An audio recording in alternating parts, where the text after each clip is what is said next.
आइए समझते हैं कि अगर आपको भारतीय स्टैंप एक्ट धारा 33/47(a) के तहत कोई शो कॉज नोटिस अगर आ जाता है तो आप उस वक्त क्या कर सकते हैं। सामान्य तरीके से समझें तो यह नोटिस आपको तब दिया जाता है जब अधिकारियों को यह प्रतीत होता है, उन्हें लगता है कि आपने क्रय विक्रय के दौरान स्टैंप में चोरी की है, जो पैसे आपको स्टैंप ड्यूटी के रूप में भरने थे वो आपने नहीं भरे या फिर उसमें से कम पैसे भरे। सबसे पहले आप उस कारण बताओ नोटिस के खिलाफ अपना एक ऑब्जेक्शन तैयार करेंगे, अपना रिप्लाई तैयार करेंगे और कुछ ग्राउंड्स उसमें रखेंगे। इस वीडियो में मैं उन्हीं ग्राउंड्स, उन्हीं आधार के ऊपर बात करने वाला हूँ कि किन आधारों पर आप अपना जवाब तैयार करने वाले हैं।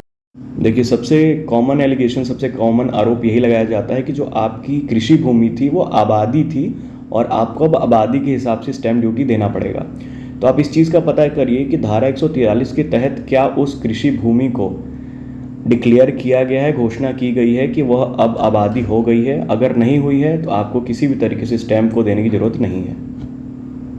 भविष्य में वो क्या बन जाती है ज़मीन, ये कोई आधार नहीं होता दोबारा स्टैंप लेने का। यह देखा जाता है कि क्रय विक्रय के दौरान उसकी प्रकृति क्या थी, उस ज़मीन की प्रकृति क्या थी। सर्कल रेट जो होता है, जिसका ज़्यादातर वो लोग नाम लेते हैं, सर्कल रेट आप जान लीजिए कि सर्कल रेट आधार नहीं होता है। सर्कल रेट एक सिर्फ संकेतक होता है कि इतना मार्केट वैल्यू हो सकती है, उसके बेस पे आपसे वसूला नहीं जा सकता स्टैंप के चार्जेस को।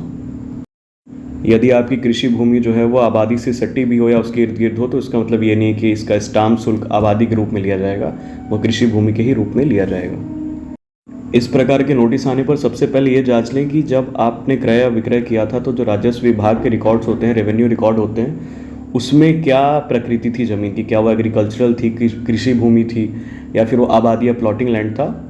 यह सब चीज़ों को लेकर के आप अपने ग्राउंड को बना सकते हैं और अपने फेवर में चीज़ों को रख सकते हैं।